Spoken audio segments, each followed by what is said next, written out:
यहाँ का गर्भगृह कुछ इस तरह से अंधकारमय है और यहाँ पे एक कुंड जल है, नीचे योनि टाइप का। आपको ये दिखाई नहीं देगा ज़्यादा क्योंकि बहुत ही अंधेरा रहता है, दीपक ही चलते रहता है। और इसके अलावा बगल में दो और मूर्तियाँ हैं लिंग टाइप में, जो स्थापित नहीं है, स्वयं आध्यात्मिक और सांस्कृतिक की नगरी कामाख्या माँ के दरबार में, जो आध्यात्मिक रूप से 51 शक्तिपीठ में से प्रथम शक्तिपीठ है, जागृत शक्तिपीठ है और तांत्रिक रूप प्रसिद्ध है। सांस्कृतिक विरासत अद्भुत है। अंबुबाची मेले में साधु संतों और भक्तों का तांता लगा रहता है मंदिर में, जबकि मंदिर के दरवाजे बंद होते हैं। इस भूमि में उपस्थित होना ही प्राणी मात्र के लिए अपने आप में अति सुखद है, अति पवित्र है। तो आज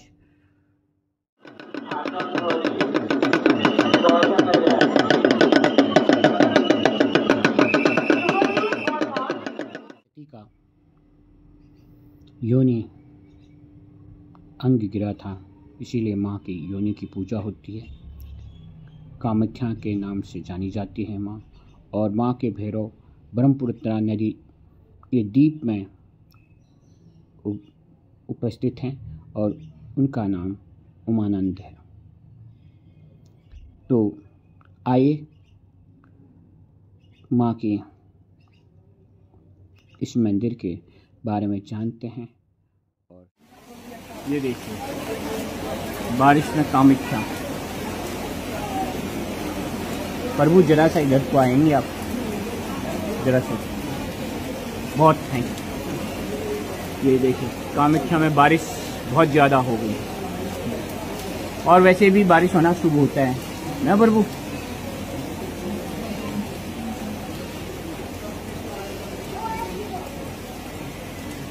अगर बाहर गया तो कैमरा पूरा भीग जाएगा।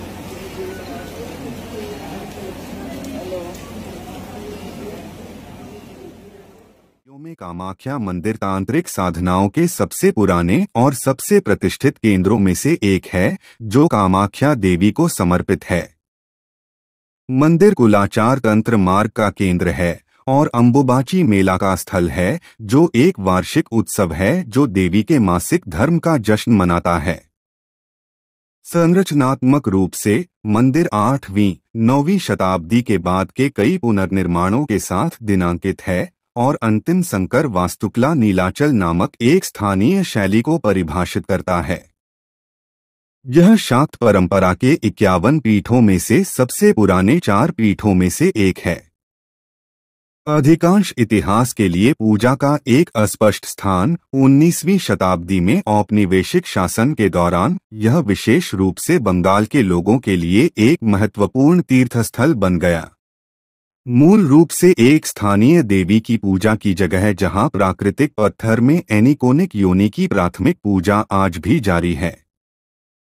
कामाख्या मंदिर को राज्य शक्ति के साथ पहचान मिली जब कामरूप के म्लेच्छ वंश ने पहले इसे संरक्षण दिया। उसके बाद पलास, कोच और अहोम कालिका पुराण, जो पाल शासन के दौरान लिखा गया था, कामरूप राजाओं के वैध पूर्वज नरका से जुड़ा था। देवी कामाख्या के साथ क्षेत्र और कामरूप साम्राज्य का प्रतिनिधित्व करती थी।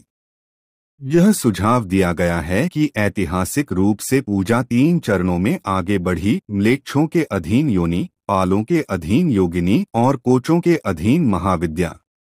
मुख्य मंदिर अलग अलग मंदिरों के एक परिसर में घिरा हुआ है, जो शक्तिवाद की 10 महाविद्याओं को समर्पित है, अर्थात काली, तारा, त्रिपुर सुंदरी, भुवनेश्वरी, भैरवी, छिन्नमस्ता, धूमावती, बगलामुखी, मातंगी और कमलात्मिका। इनमें से त्रिपुरा सुंदरी, मातंगी और कमला मुख्य मंदिर के अंदर निवास करती हैं, जबकि अन्य 7 अलग अलग मंदिरों में निवास करती हैं। एक समूह के रूप में एक साथ व्यक्तिगत महाविद्याओं के लिए मंदिर जैसा परिसर में पाया जाता है, दुर्लभ और असामान्य है। जुलाई 2015 में भारत के सर्वोच्च न्यायालय ने मंदिर के प्रशासन को कामाख्या डेब्यूटर बोर्ड से बोर्डेउरी समाज में स्थानांतरित कर दिया। शिखर और गर्भगृह। गर्भगृह के ऊपर स्थित शिखर में एक पंचरथ योजना है जो तेजपुर के सूर्य मंदिर के समान प्लिंथ मोल्डिंग पर टिकी हुई है। प्लिंथ के शीर्ष पर बाद की अवधि के डैडोस हैं जो खजुराहो या मध्य भारतीय प्रकार के हैं, जिसमें पायलटों के साथ बारी बारी से डूबे हुए पैनल हैं। पैनलों में गणेश और अन्य हिंदू देवी देवताओं की रमणीय मूर्तियां हैं। हालांकि निचला हिस्सा पत्थर का है। शिखर एक बहुभुज मधुमक्खी के छत्ते के आकार का है, ईंट जैसा गुंबद बना हुआ है जो कामरूप के मंदिरों की विशेषता है। शिखर के चारों ओर कई मीनारों से प्रेरित अंगशिकार बंगाल प्रकार के चर्चला हैं। शिखर, अंगशिखर और अन्य कक्ष 16वीं शताब्दी और उसके बाद बनाए गए थे। शिखर के भीतर आंतरिक गर्भगृह जमीनी स्तर से नीचे है और इसमें कोई छवि नहीं है, लेकिन एक योनि महिला जन्नांग के आकार में एक चट्टान है। गर्भगृह छोटा, अंधेरा है और संकरी खड़ी पत्थर की सीढ़ियों से पहुंचा जाता है। गुफा के अंदर पत्थर की एक चादर है जो दोनों ओर से नीचे की ओर झुकी हुई है और लगभग 10 इंच गहरे एक योनि समान अवसाद में मिलती है। यह खोखला लगातार एक भूमिगत 12मासी झरने के पानी से भरा रहता है। यह योनि के आकार का अवसाद है जिसे स्वयं कामाख्या देवी के रूप में पूजा जाता है और इसे देवी का सबसे महत्वपूर्ण पीठ निवास माना जाता है। मंदिर में 3 अतिरिक्त कक्ष हैं। पश्चिम की ओर पहला कालांता है, अचला प्रकार का एक वर्ग कक्ष 1659 में विष्णुपुर के राधा विनोद मंदिर के समान। मंदिर का प्रवेश द्वार आम तौर पर इसके उत्तरी दरवाजे से होता है जो अहोम प्रकार के दोचला का है। इसमें देवी की एक छोटी चलती हुई मूर्ति है जिसे बाद में जोड़ा गया, जो नाम की व्याख्या करता है। इस कक्ष की दीवारों में नर नारायण संबंधित शिलालेख और अन्य देवताओं की मूर्तियां हैं। यह नीचे की सीढ़ियों से गर्भगृह में जाती है। कैलंटा के पश्चिम में पंचरत्न एक सपाट छत और मुख्य शिखर के समान शैली के 5 छोटे शिखर के साथ बड़ा और आयताकार है। ठेठ पंचरत्न शैली में मध्य शिखर अन्य 4 शिखरों से थोड़ा बड़ा है। नटमंदिर पंचरत्न के पश्चिम में एक अर्धवृत्ताकार छोर और रंगहार प्रकार की अहोम शैली की छत वाली छत के साथ फैला हुआ है। इसकी भीतरी दीवारों पर राजेश्वर सिन्हा 1759 और गौरीनाथ सिन्हा 1782 के शिलालेख हैं, जो इस संरचना के निर्माण की अवधि का संकेत देते हैं। बाहरी दीवार में उच्च राहत में एम्बेडेड पहले की अवधि से पत्थर की मूर्तियां हैं।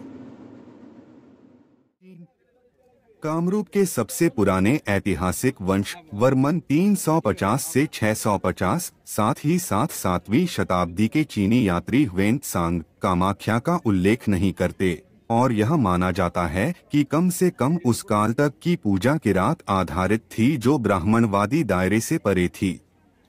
संभवतः 8वीं शताब्दी के सबसे पुराने बौद्ध तंत्रों में से एक हेवज्र तंत्र कामरूप को एक पीठ के रूप में संदर्भित करता, जबकि देवी कामाख्या का पहला पुरालेख नोटिस 9वीं शताब्दी के तेजपुर प्लेटो में पाया जाता है। बटा के वनमलवर्म देवमलेक्ष वंश। कला इतिहासकारों का सुझाव है कि पुरातात्विक अवशेष और मंदिर के निचले स्तर एक पुरानी संरचना का संकेत देते हैं जो 5वीं से 7वीं शताब्दी तक पुरानी हो सकती है।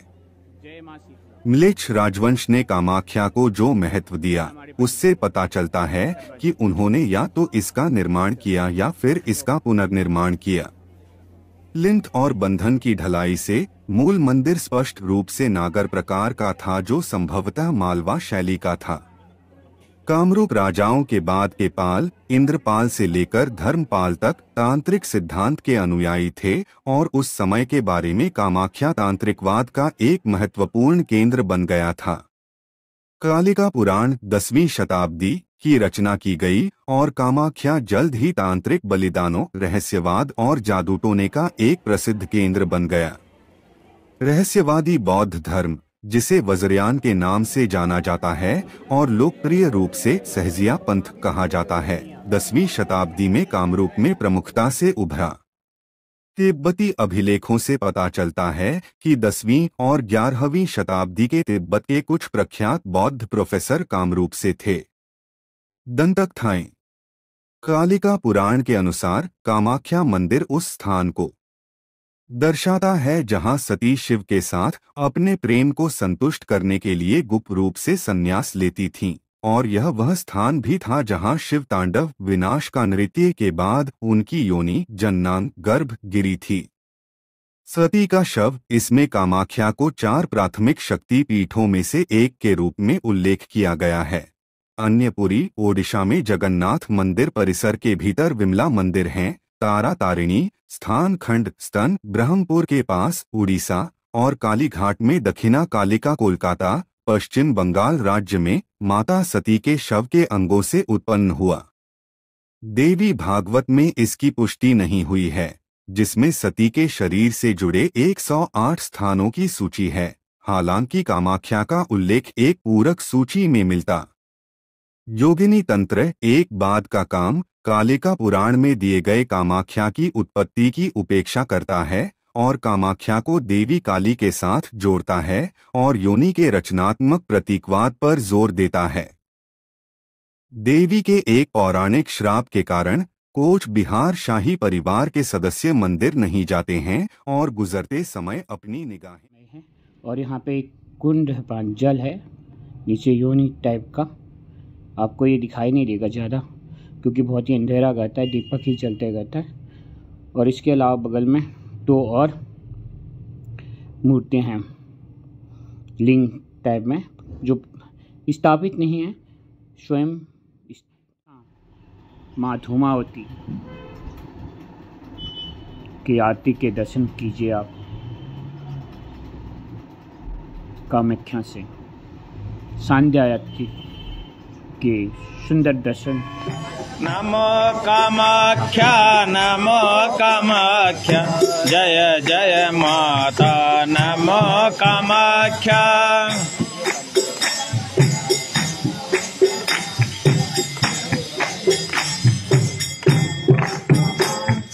नमो कामाख्या नमो कामाख्या, जय जय माता नमो कामाख्या।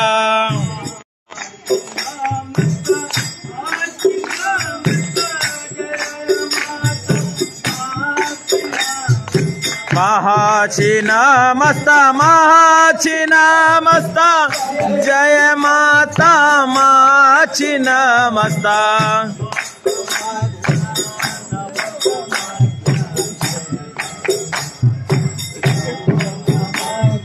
नमो कामाख्या नमो कामाख्या, जय जय माता नमो कामाख्या।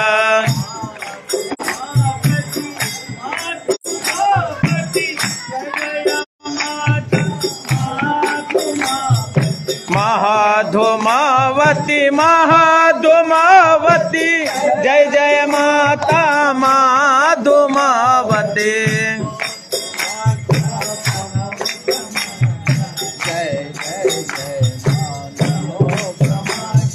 नमो कामाख्या नमो कामाख्या, जय जय माता नमो कामाख्या।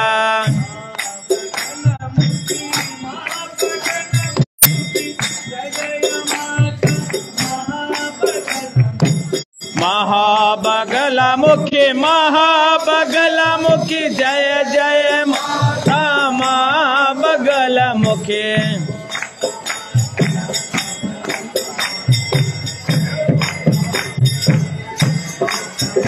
कामाख्या नमो कामाख्या नमो कामाख्या जय जय मां नमो कामाख्या नमो कामाख्या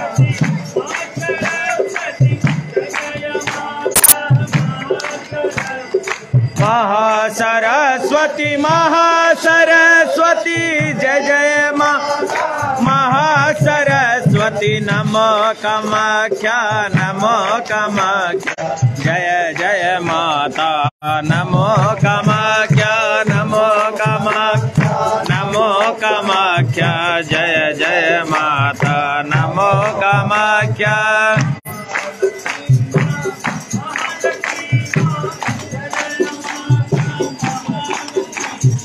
महालक्ष्मी माँ महालक्ष्मी माँ जय जय माता महालक्ष्मी माँ नमो कामाख्या जय जय माता नमो कामाख्या नमो कामाख्या नमो कामाख्या जय जय माता नमो कामाख्या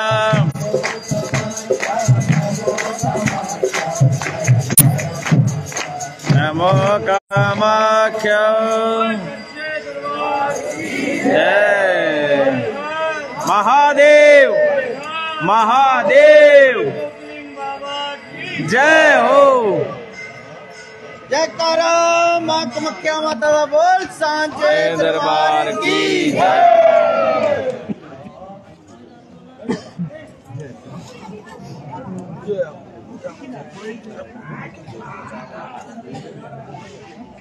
जय मां कामाख्या आरती दर्शनम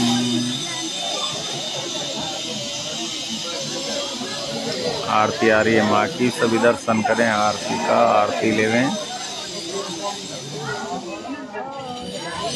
अम्बुबाची मेला एक वार्षिक हिंदू मेला सभा है जो असम के गुवाहाटी में कामाख्या मंदिर में आयोजित होता है। यह वार्षिक मेला मानसून के मौसम के दौरान मनाया जाता है जो असमिया महीने आहार के दौरान पड़ता है जून के मध्य के आसपास जब सूर्य मिथुन राशि में स्थानांतरित होता है जब ब्रह्मपुत्र नदी उफान पर होती है। इस दौरान मंदिर के पास ब्रह्मपुत्र नदी 3 दिनों के लिए लाल हो जाती है। अम्बुबाची मेला देवी कामाख्या के वार्षिक मासिक धर्म का उत्सव है। ऐसा माना जाता है कि मंदिर की प्रमुख देवी देवी कामाख्या मां शक्ति इस समय के दौरान मासिक धर्म के अपने वार्षिक चक्र गुजरती हैं। यह भी माना जाता है कि मानसून की बारिश के दौरान धरती माता के मासिक धर्म की रचनात्मक और पोषण शक्ति मेले के दौरान इस स्थल पर भक्तों के लिए सुलभ हो जाती है।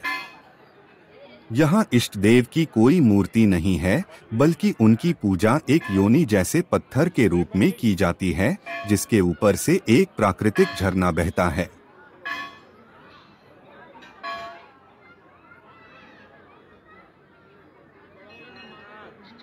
वरदे देवी नील पर्वत वासिनी रंग देवी जगत माता योनि मुद्रे नमस्ते शरणागत दीनाथ पुरित्राणाम परायणी सर्वेश्वाती हरे देवी नारायणी नमस्ते। प्रसाद 2 रूपों में वितरित किया जाता है, अंगोदक और अंगबस्त्र। अंगोदक का शाब्दिक अर्थ है शरीर का तरल भाग, झरने का पानी, और अंगबस्त्र का शाब्दिक अर्थ है शरीर को ढकने वाला कपड़ा, लाल कपड़े का एक टुकड़ा जिसका उपयोग मासिक धर्म के दिनों में योनि की चट्टान की दरार को ढकने के लिए किया जाता है। अमेठी या तांत्रिक प्रजनन उत्सव के रूप में भी जाना जाता है क्योंकि यह भारत के पूर्वी हिस्सों में प्रचलित तांत्रिक शक्ति पंथ से निकटता से जुड़ा हुआ है। यहाँ तक कि कुछ तांत्रिक बाबा भी इन 4 दिनों के दौरान ही सार्वजनिक रूप से दर्शन देते हैं। वर्ष के शेष समय में वे एकांतवास में रहते हैं। कुछ बाबाओं को अपनी मानसिक शक्तियों का प्रदर्शन करते हुए देखा जाता है। मेले के दौरान मंदिर 3 दिनों के लिए बंद रहता है क्योंकि ऐसा माना जाता है कि देवी कामाख्या पारंपरिक महिलाओं के मासिक धर्म के एकांतवास की तरह 3 दिनों तक आराम करती हैं। इन 3 दिनों के दौरान भक्तों द्वारा कुछ प्रतिबंधों का पालन किया जाता है, जैसे कि खाना नहीं बनाना, पूजा नहीं करना या पवित्र पुस्तकें नहीं पढ़ना, खेती नहीं करना आदि। 3 दिनों के बाद देवी को स्नान कराया जाता है और अन्य अनुष्ठान किए जाते हैं ताकि यह सुनिश्चित किया जा सके कि देवी कामाख्या उन्हें पुनः प्राप्त कर लें। पवित्रता 6 फिर मंदिर के दरवाजे दोबारा खोले जाते हैं और प्रसाद वितरित किया जाता है। चौथे दिन भक्तों को मंदिर में प्रवेश करने और देवी कामाख्या की पूजा करने की अनुमति है। माँ तारा का पीठ है, कामाख्या माँ तारा। माँ काली के मंदिर जा रहे हैं। ये काली का मंदिर भी यहीं पर स्थित है और आज भी यहाँ पे कटरे की बलि दी जाती है।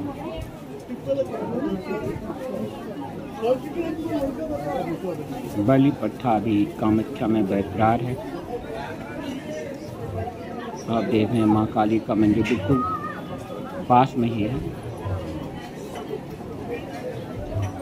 तो हम बंद कर दूं? यहाँ आए हैं तो सोचा कि माँ काली के भी दर्शन कर लें, माँ से भी आशीर्वाद प्राप्त कर लें।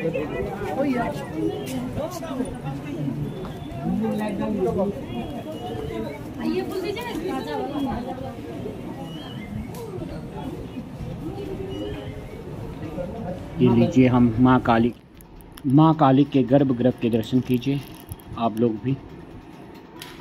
जय माँ काली, जय माँ।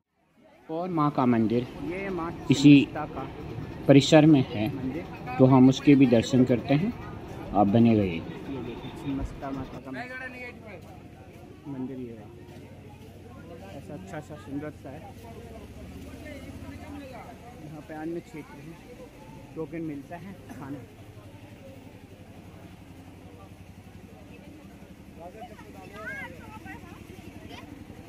यहाँ का मार्केट